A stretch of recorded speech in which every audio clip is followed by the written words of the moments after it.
Okay, lovely. Yeah, so as I said, what we're doing this evening is it's the final in our three-part series on Dardo Rinpoche. And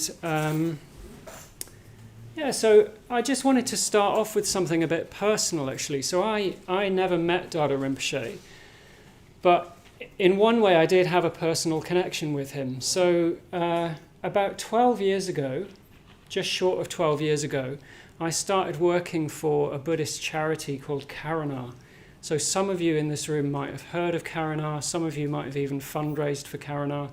But if you haven't heard of us, basically we're a charity that's run by Triratna Buddhists, people from the Triratna Buddhist community. We fundraise in the UK and we give money to organisations in India, Nepal and Bangladesh. And those organisations work with very, very poor, very marginalised communities. And Karuna has been, or was supporting, a school which Dardo Rinpoche ran from he was running the school from the 50s, I think. And we came in and started funding the school in the 80s. And he dedicated most of his life to running this school. It's very interesting. He was a very high-ranking Tibetan Lama. He was the abbot of a Tibetan monastery in just outside Darjeeling. But he was very sort of disenchanted with the structures of institutionalized religion, and he chose to dedicate his life to social work, basically. Very, very, very impressive man. And so when I started working for this charity, I was working as what's called a program manager, which meant that I managed the relationships. I'm still doing that now. I manage the relationships with the organizations that we fund, and we oversee the work and we oversee the project, and it means spending a bit of time in India and Bangladesh each year. And anyway, the first project that I was given was to work with Dardo Rinpoche's school, ITBCI school. So I was absolutely delighted. I'd been in post about 2 or 3 weeks, and I was sort of given this first assignment, which was to work with this school. And I worked with them for about 10 years. They closed during the pandemic. But I worked with them until they decided to close their doors after all these years. And so the first time I went to India with Karuna, I went to visit the school. And it's in a place called Kalimpong. So has anybody been to Kalimpong? Oh, a couple of you have. Great. Okay, yeah. So Kalimpong is, it's in India, but it's very different from the rest of India. It's high up it's not high up in the Himalayan mountains, but it's in the foothills of the Himalayas, which is quite high up. It takes a long time to get there. You can only really get there by jeep or by car. And takes about 6 hours from the nearest big city. And you drive up through these kind of mountain passes, and then you get to this place, and it's quite idyllic and very high up in the mountains, so you get these stunning mountain views. And Dardo Rinpoche's school basically is kind of built on the side of a sort of a cliff or a ravine. So it's a very sort of enchanting looking place. And I arrived, and the school's a residential school, so they were providing care for basically homeless children, and they were also running classes. And you get there and there's all these kind of like Indian and Nepali and Tibetan children running around. It all feels quite magical. And there's a big statue of Dardo Rinpoche that sort of looks over the courtyard of this school.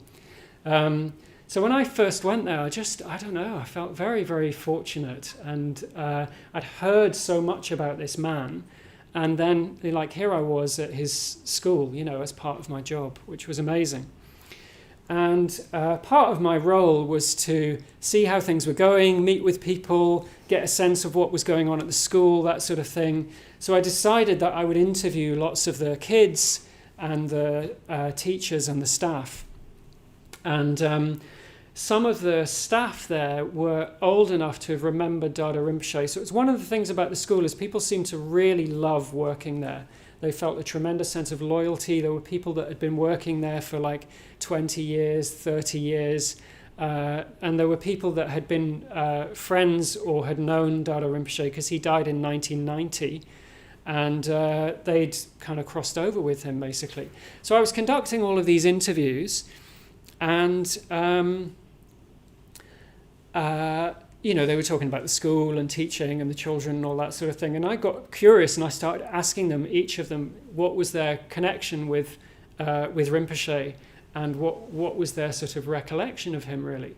And it was so moving when people would start talking about him. People only expressed, often they expressed that they couldn't express their feelings about him, which I thought was, that's very moving, isn't it? When you say, look, I haven't actually got the words to describe how I felt about this man or how much he changed my life. But he seemed to have this very, very extremely positive and very magical effect on everyone that came into contact with him. So these teachers that I met talked about his unfailing kindness, his generosity, his relationship with the school, his relationship with the children. And often they said that if you came into contact with him personally, it was like he fully met you, or he fully took you in, and he had this very, very positive effect on them. They all seem to speak very similarly, and they all seem to feel incredibly sort of touched by his presence in a certain kind of way. So I was extremely moved by that. It made me reflect, like how is that possible? How can somebody have that kind of effect on people? I was just struck by what a blessing it must have been to come into contact with him, really. And it wasn't easy what he was doing either. So the school was struggling for funds for about the first 30 years. So Karanar came in and started supporting the school financially in the early 80s. And before that, he seemed to just be able to run this school on a shoestring and just from minimal donations from local well-wishers. And yet he never seemed to complain. He just kind of got on with it and was never stressed, never found it difficult. And one thing that the teacher said that I thought was so lovely was just that all the children absolutely loved him. Like they said, you would walk into a classroom and the children would just light up and they would all run around him and start pulling on his monk's robes, basically, which I thought was very cute. So as part of preparing for this evening, I've been reading from this book, which is called Dardo Rinpoche, A Celebration. And it's got some very, very moving accounts in it of meetings between members of our order and Rinpoche.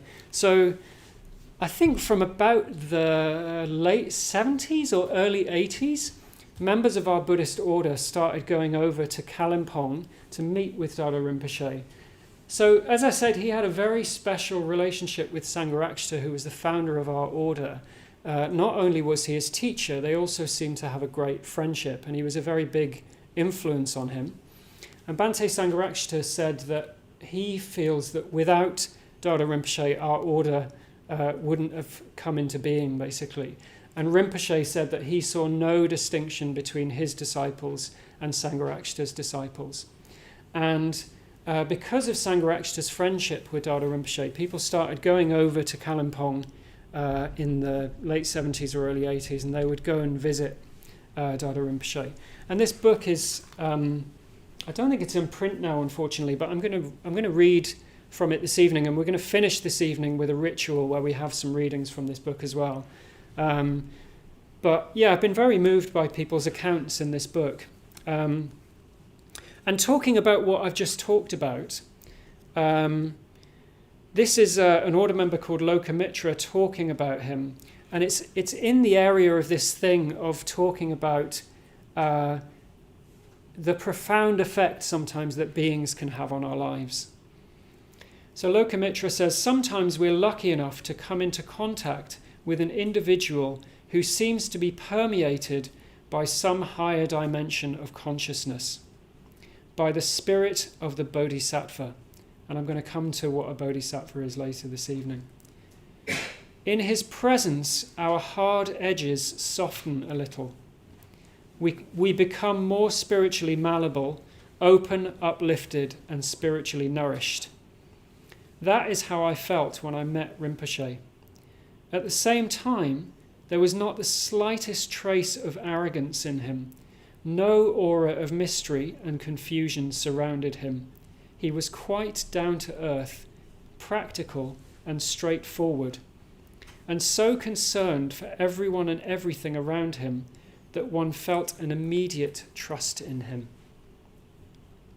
So what do you make of that? When I read that out, what's your response to that? Does anybody have a response to that? Yeah. I think of Avalokiteshvara. Ah, okay, yes. Yeah. Could you say who Avalokiteshvara is? I think he was a bodhisattva as Yeah, well. that's right. Of compassion, of infinite Yeah. compassion, with 1,000 arms reaching everywhere. And when you read out about this sort of concern for Mm. everyone, immediately I thought of Avalokiteshvara just reaching out with compassion. It's interesting you say that. So just for the benefit of everyone online, someone was saying that it made them think of Avalokiteshvara. So he's described there as a bodhisattva, and Bhante Sangharakshita said that he thought Dardo Rinpoche was a living bodhisattva. So you might have heard this word bodhisattva, which means basically a being where the qualities of enlightenment, the qualities of the Buddha, are highly developed and perfected or almost perfected. So those qualities of wisdom, compassion, generosity, kindness are almost fully perfected or fully perfected. And you can have archetypal Buddhas, like, as you mentioned, Avalokiteshvara, that represents that in a sort of an archetypal form.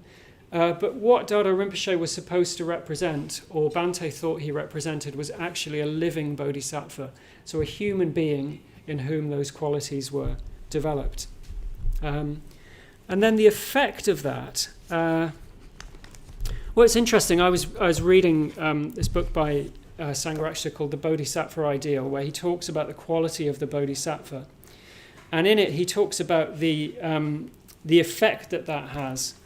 So it's interesting. He contrasts it with a story about a friend of his who is a Russian Tibetologist who goes on a visit to America and has this experience where he gets off the boat and he spends a couple of weeks in the States, and he says he finds this strange atmosphere, and he says there's a peculiar atmosphere, like a sort of fog, something clinging and clammy.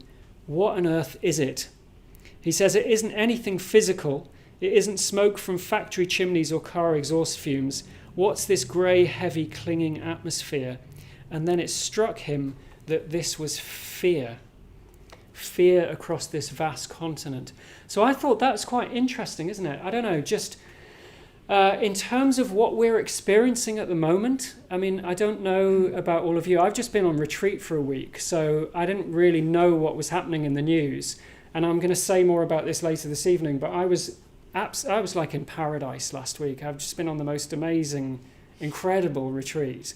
I'm going to say more about it later. But I think apart from the retreat where I was ordained, I think it's the best retreat I've ever been on.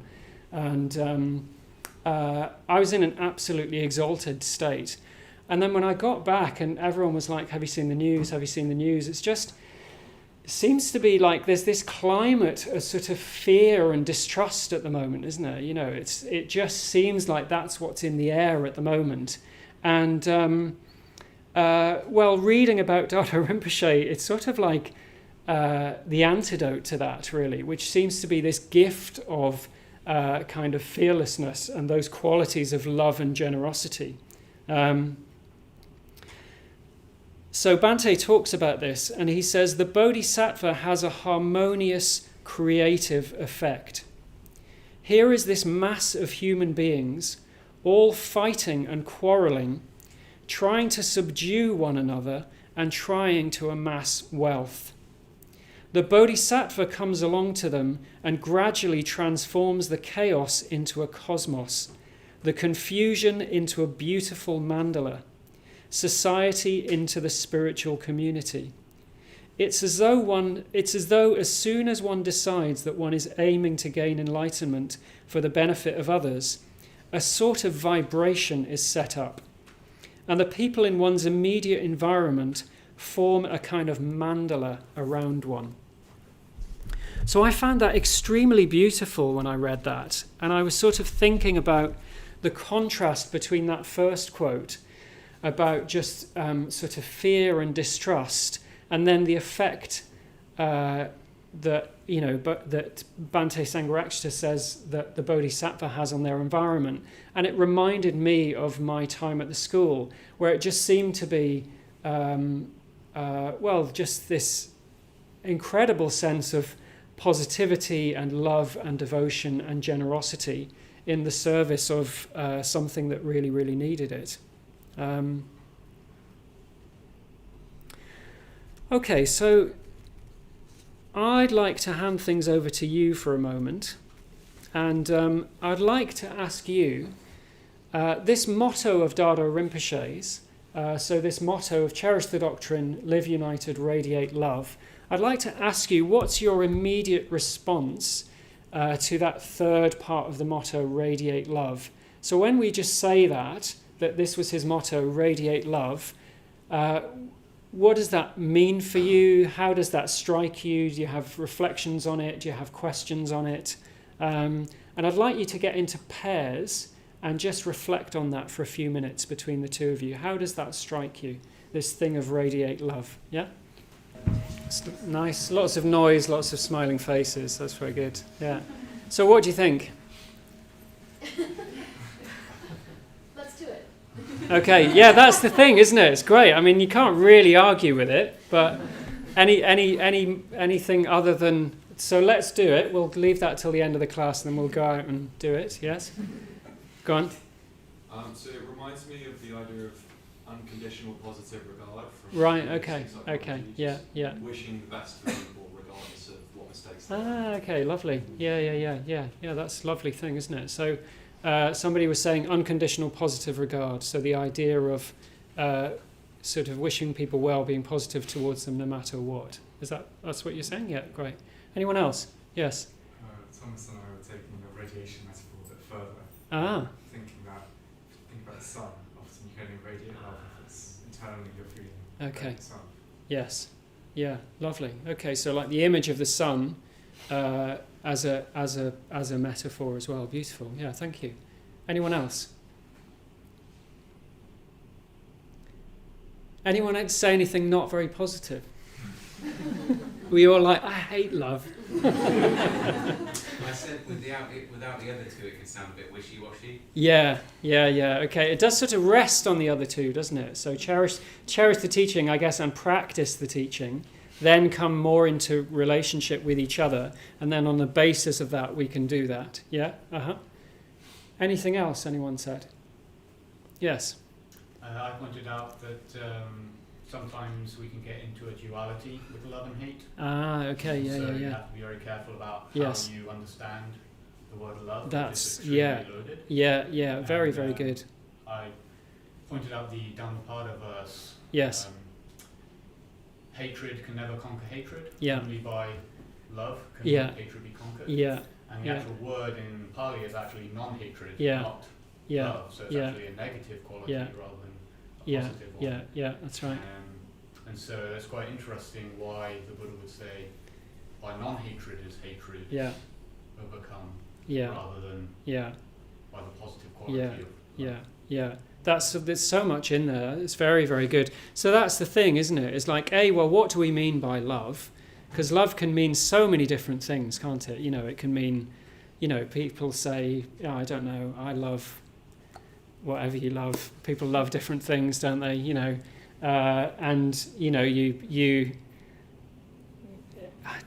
It's like it means more than we that love in that sort of mundane sense of the word, basically. So what is referring to is metta. We were doing the metta bhavana earlier, but in a way that we probably cannot understand. Like, we'll have that in potential in us. Like, so we can experience metta, we can radiate metta outwards. But it's talking about that. This can be developed to such a high capacity that actually it's completely sort of transformational. But as you said, there are other qualities in us that stop that as well, aren't there? There are other sort of negative qualities in us as well. Like when I heard this, the first time I heard it, I thought, well, it sounds very good, doesn't it? I mean, you can't disagree with the theory. But, okay, well, let's all just radiate love. Should we just do that then? Okay, all right then. All right, that's sorted. It doesn't quite work like that, does it? It made me think a little bit of like... so I'm sort of... how shall I phrase this? What shall I say about it? I think I'm a bit of an idealist. I've always been a bit of a utopianist. I've always had this idea that there can be a better world in which we all there can be a world in which we all love each other. And I believe that's possible now, but I think I'm a bit less naive about it now. And it made me think a little bit of like when I was in my 20s and 30s, I was very into club culture, and I was very influenced by the sort of utopian ideal, particularly of like 70s New York club culture, where it was very much about people coming together, loving each other, sort of, I don't know, like that signaling an idea that somehow would radiate then outwards. And I used to run a club night called Love Thy Neighbour. And don't laugh, all of you. So I used to run this club night called Love Thy Neighbour, and it was like this, it was word of mouth, and it was usually about 100 of us, and it was fantastic. It was absolutely amazing. People coming together, just absolutely joyous atmosphere. But it was mostly because we were all taking ecstasy, and then you come together and you have this absolutely joyous kind of coming together. And that is wonderful, having a glimpse of something like that. But it's no good if then on a Wednesday morning, you can't sort of talk to the woman behind the counter at the Tube or something like that. It's like, I remember this one Monday morning after a weekend, sort of not being able to summon the courage to ask a woman in a cafe, and this was pre-gentrification Hackney, asking a woman for a fried egg sandwich behind the counter at this terrible Greasy Spoon cafe, and I was terrified of her. And I thought, okay, well, hang on, this isn't quite right. If we're all trying to love thy neighbour, and yet somehow I'm experiencing this sort of fall from that. Sorry, that's maybe a bit confessional, but do you know what I mean? It's like there's an ideal, but the question is, how do we work towards that ideal? What enables that to happen? So it's clear that someone like Dardo Rinpoche embodied that and lived that, and had this incredible effect on the world around him, and other people were able to also sort of rise up towards those qualities on the basis of that. But that doesn't just happen just by saying it, basically. It's a lot more than that. So I'll be going into that in more detail in the second half, basically. I'll be talking about, well, what does that rest on? What are the conditions that actually allow that to happen? So come back for part 2 and you can find out not just what it is, but how to do it. Okay, so let's have a cup of tea. And so when we come in for the second half, we're going to be joined by everyone from the course as well. So let's see if we can make a bit of extra space and just make everyone very welcome who's been on the intro course. Okay. Right, so welcome everyone. Especially welcome to you if you're joining us from the course. I know those of you on the course are joining us for the second half this evening. So very special welcome to you. My name is Akashamitra. I'm leading this evening. And what we've been doing this evening is we've been doing a 3-week series on a man who's on the shrine here. So his photo is on the shrine, called Dardo Rinpoche. And we've been celebrating him, celebrating his life. So he was one of the founder of Triratna Sangharakshita's main teachers, and they had a very close friendship. So he's had a very strong influence on our community. And we've been looking at his motto over the last 3 weeks. So his motto is cherish the doctrine, cherish the teaching, live united and radiate love. So we've been looking at that over the last 3 weeks and sort of using that as an inspiration and kind of unpacking some ideas from that and thinking about what that means. But mostly the spirit has been one of celebration of him. And this evening we're on the final evening where we're looking at radiate love. And just before the tea break, everybody got into pairs and they were talking about how they responded to that idea of radiate love.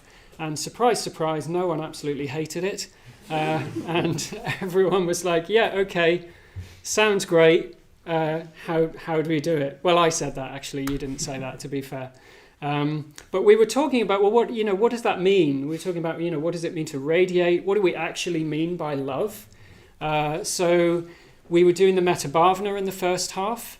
And I was saying, love, it's a word that's really sort of open to interpretation, isn't it? It can mean all sorts of different things. But in this context, we mean metta. So on the course, you'll have learnt the metta bhavana. And it means really what it's pointing to, the potential of it, is metta in its fullness, which is has the capacity to have a profound effect on us, but also the world around us as well. And in the first half, we were looking at, I was talking about my experience of, Dardo Rinpoche spent most of his life running a school for Tibetan refugee children. And the charity that I work for funded that school for about 50 years.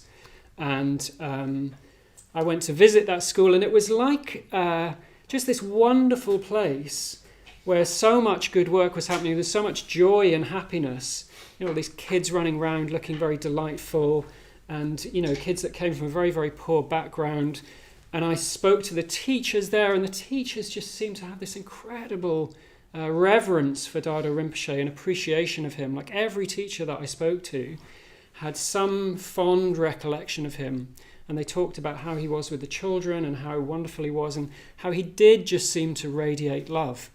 So just the effect of that and how sort of inspirational that is. And our founder, Sangharakshita, described Dardo Rinpoche as a living bodhisattva. So a bodhisattva is a figure that embodies the qualities of enlightenment to a level that is perfected or almost perfected. I'll be saying a little bit more about that in a moment.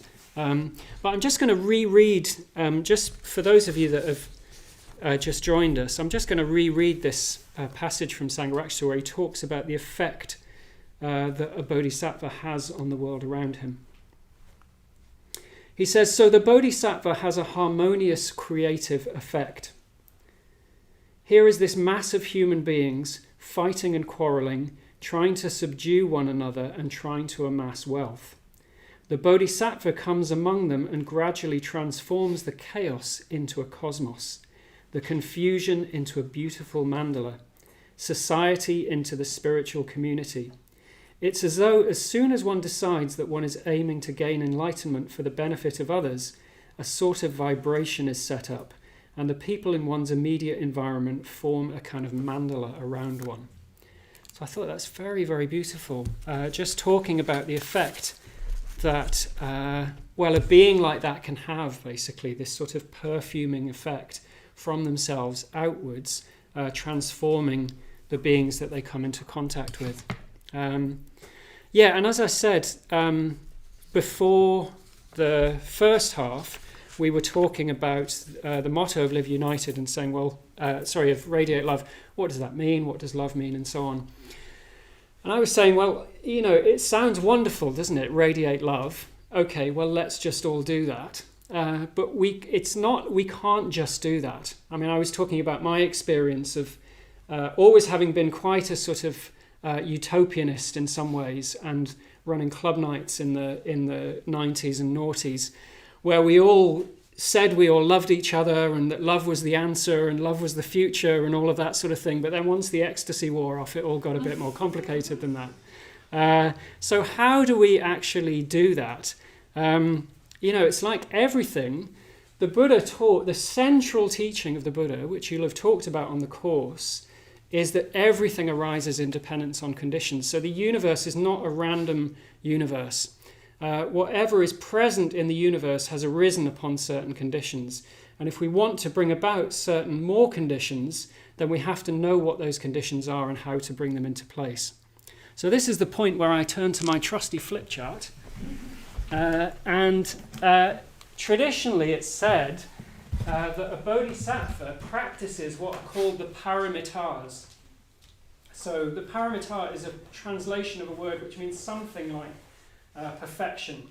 So it's like the bodhisattva, on his journey from where we are to enlightenment, strives to embody these qualities more and more, and become these qualities, basically. And these are the qualities of enlightenment. So these are the paramitas. If I stand here, can you all see that? I know there's nothing there, but there will be this one. Okay. So these are the qualities. They have Pali names, but I thought I'd just write them in English. So generosity. But again, I think it's really important to think about, it's not just generosity in the sense of how we might think of generosity. It is, but it's taken to a level that has a profound effect.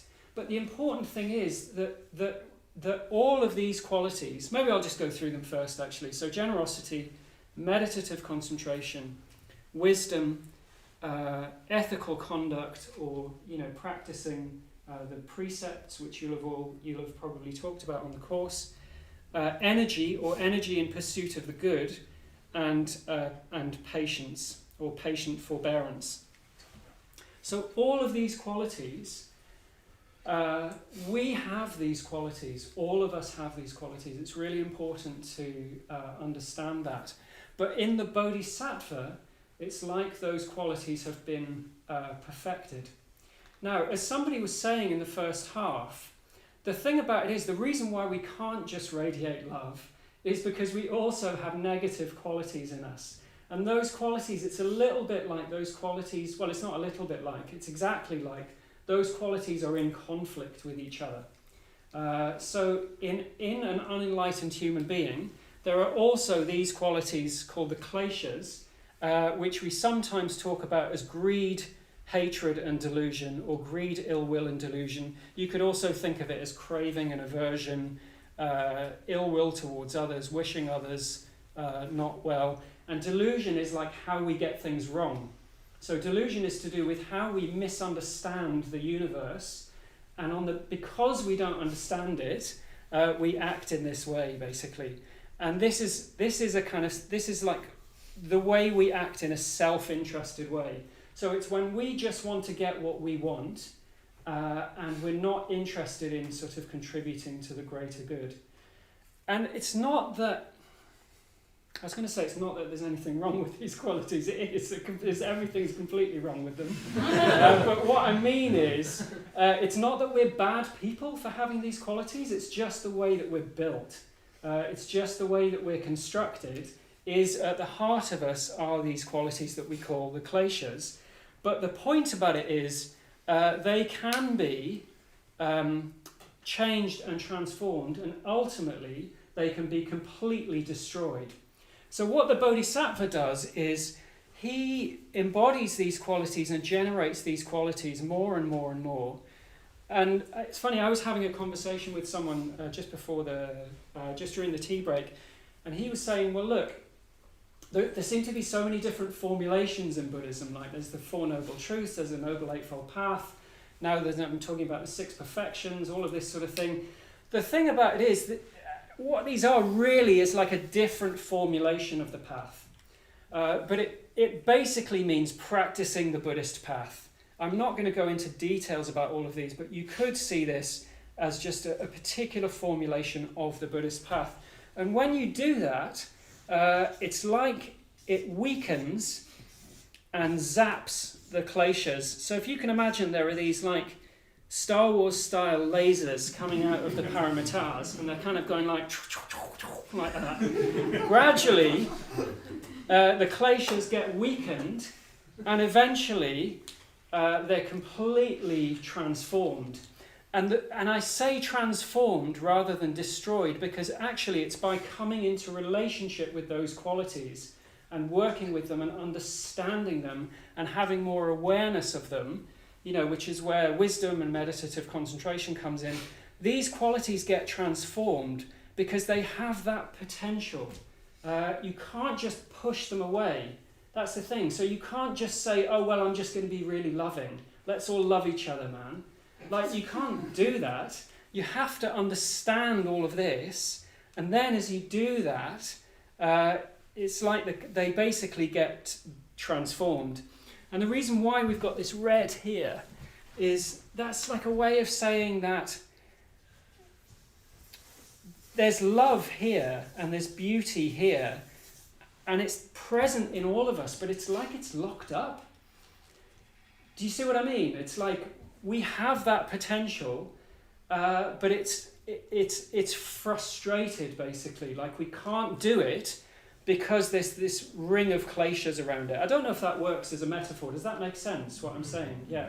So it's like we have that potential there, and as we transform these and weaken the kleshas, what it means is that this can radiate outwards, basically. So that's how we can radiate love.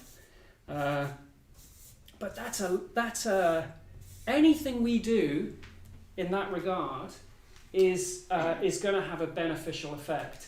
Any way that we weaken the kleshas and develop these qualities is going to have the effect of liberating our heart, basically, of allowing us to do that.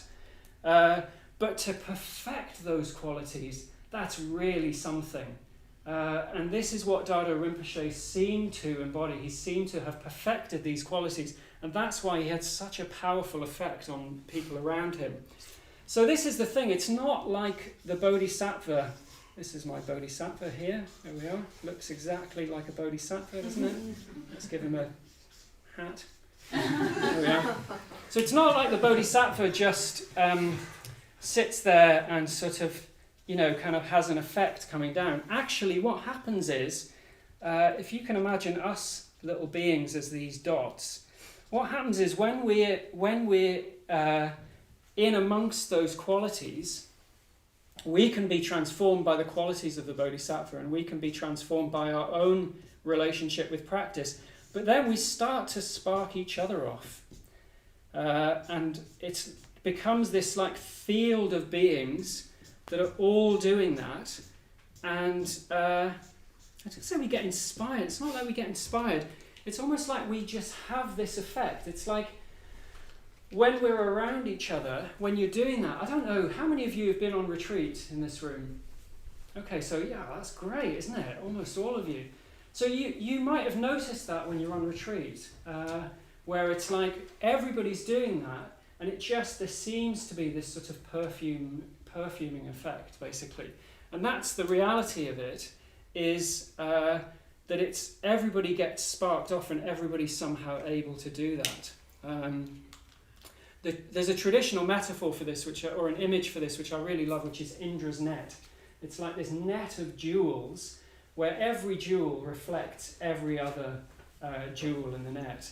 So it's like every being is affecting and having a positive effect on every other being in existence. Okay, that's got a bit messy, isn't it? So I don't know. I'll leave that there anyway. Okay. So maybe I'll just pause there and see if there's any questions before I proceed. Yes, Jay-Z, yeah. Akashamitra, I'm just thinking about dharma, generosity in general. Mm-hmm. If we were to practice the six paramitas, would generosity, dharma, would it be just all-encompassing? Would it just cover the rest of the 5 paramitas if we just truly practice generosity? Well, I think they all. The interesting thing about dharma is they all affect each other, these qualities. So it's not like they're separate qualities. It's like you develop one, and it starts to have an effect on developing all of them. But the important thing about dharma, which you have reminded me of, and I was going to say and I forgot to say, is. It's interesting, isn't it? Because generosity is what is the first of the 5 precepts as we teach it.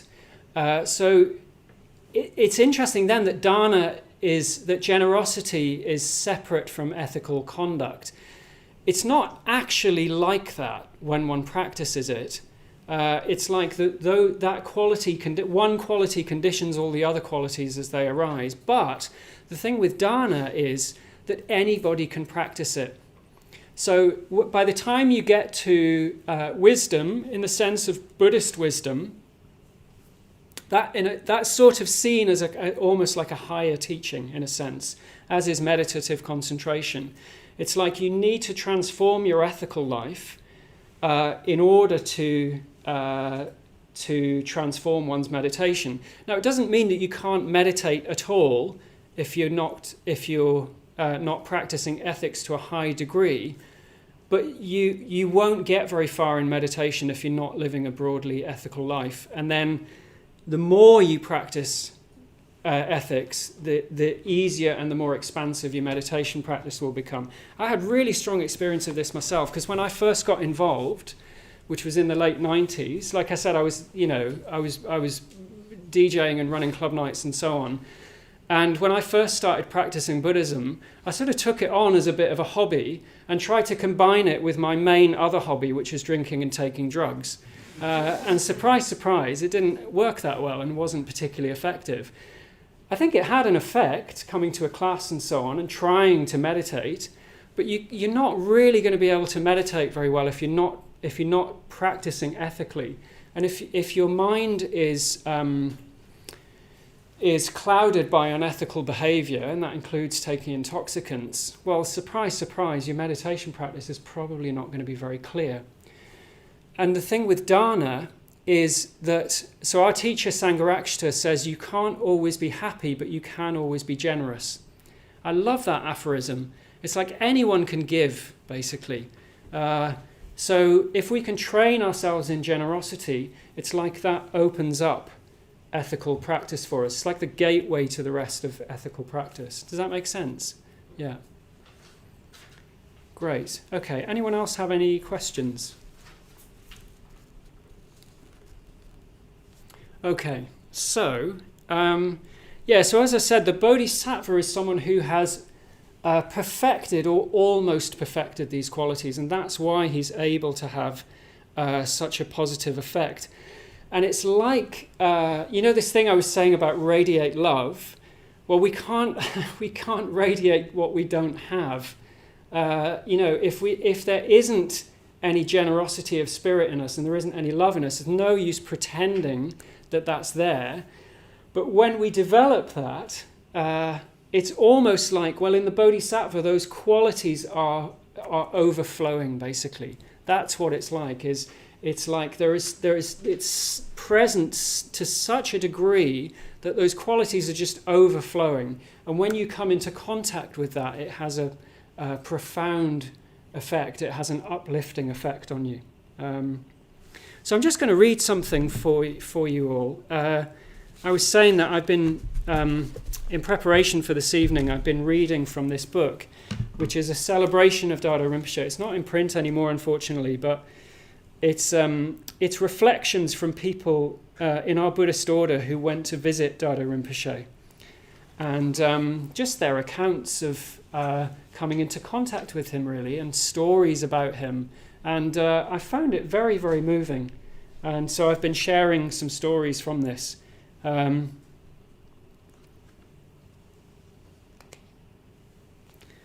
Okay.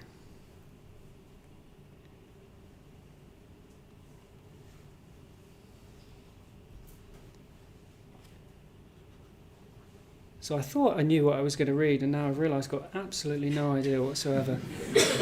So talk amongst yourselves for a moment. What have I done here? So demonstrating qualities of clear-mindedness and... here we are, yes, okay. So this is a story from an order member called Kulananda about an act of generosity. So he says, when I returned to the school, Rinpoche was sitting in the office with the smiling ventral Rinpoche, a former pupil of the school, now perhaps in his mid-20s. I groped for a meaningful question and then gave up. Rinpoche, I said, thank you so much for your time and for your offer to answer my questions. I do appreciate it, but I have no questions.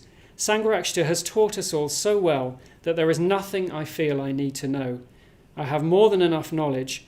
All I need to do is practice.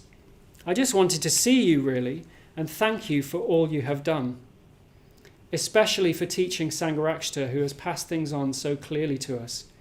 Rinpoche laughed with delight. "Yes," he agreed, "I too am grateful.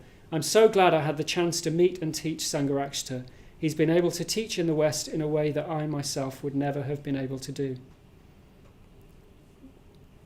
Just before leaving, I brought out my Rupa of Avalokiteshvara. So it's a statue, it's a Buddha statue, basically. "Can you please bless this for me, Rinpoche?" He looked at it, clearly not impressed with the craftsmanship. "But it has no base. There is nowhere for the blessing." I must have looked crestfallen. "Just give it to me," he said, "and come back tomorrow before you leave." The next morning, I made my way back to the school. Rinpoche came down and handed me the Rupa. It had a small scarf about it and was slightly heavier and quite warm. I looked at the base. Rinpoche had filled it up, then he'd made a cardboard seal for it, covered that with some saffron-coloured cloth, glued it down, and sealed it with a cardboard cutout dorje. I was ecstatic. "Oh, Rinpoche, thank you so much. What have you put in it?" He said, "Mantras, incense, relics." Just mantras. Rinpoche was not going to answer all my questions. Such kindness. He must have stayed up very late to do that. For a total stranger who arrived on his doorstep out of the blue without even a question to ask, I felt deeply blessed. Even the jeep ride down to Darjeeling couldn't wipe the grin from my face. So I thought that was very moving that, this complete stranger would sort of turn up and hand him this Buddha statue that was clearly not very well made. And he would kind of stay up half the night, fixing it, blessing it, chanting mantras over it. And I don't know, something about the care and the dignity and the grace of that.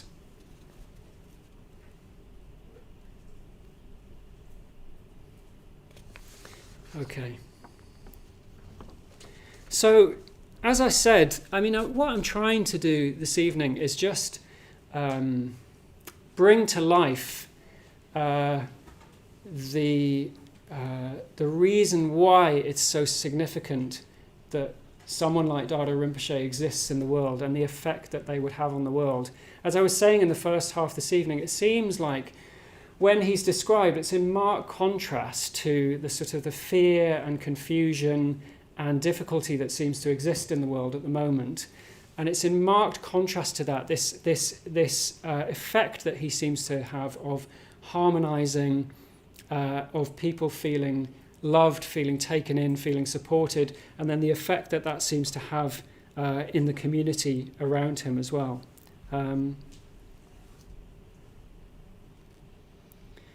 And as I was saying, those qualities don't need to be completely perfected to have a positive influence. Whatever degree we develop those qualities to, they will have a positive impact, basically. I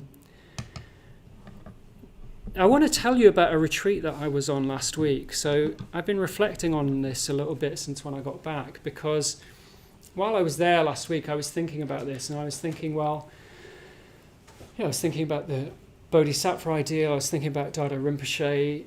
I was on retreat at this place last week, and it was a place called Adhisthana in the Midlands in Herefordshire. Has anybody been to Adhisthana? Put your hands up if you've been. Okay, quite a few of you have, yeah. So I was there last week, and this is a place where Sangharakshita lived the last years of his life and where his body is buried. And because of the relationship between Sangharakshita and Dardo Rinpoche, it felt like not only was Sangharakshita present there, but Dardo Rinpoche was present to me there last week. But I had this incredible experience last week. So I've been going on retreat for a long time, like 30 years now, and I haven't quite experienced, I was ordained into the Triratna Buddhist order 12 years ago, and that was in the context of a 4-month retreat. So I can't, obviously being on a 4-month retreat is going to be slightly different. But in terms of shorter retreats, I'd never experienced anything like this last week. And the reason why I wanted to talk about it is, this thing that I was saying about qualities being perfected and just having a sense of what that might mean. But even sort of closer to our level, how powerful that can be, basically. So I went on a retreat last week, and it's interesting, like when you come to a class here, when we do announcements and when we teach and all that sort of thing, for those of you that are a bit newer, it's actually not easy to see what the London Buddhist Centre really is. Like when you come along for a class or you come along for a course, what it looks like is some people here at a centre teaching Buddhism, and that's what we do here, basically. And that is what we do here, but it's not really what we do here. The London Buddhist Centre is not actually a Buddhist centre. It's actually a magical portal into a whole world that is not immediately apparent when you first come along. So I'm sort of talking slightly frivolously there, but actually I do mean it. So those of us that are ordained into the Triratna Buddhist order, we're part of a worldwide Buddhist order, which has about 3,000 members now, I think. And those are all people who've dedicated their life to practicing Buddhism, not just for ourselves, but because we believe that that's the best thing you can do with your life. We believe in the bodhisattva ideal, and we believe that if we do that, we'll have as positive effect as we can on the world. And when you come along to a class, it's like you just get a slight glimpse of that. But behind all of that is this whole worldwide community of people practicing. And there's some amazing people in that community.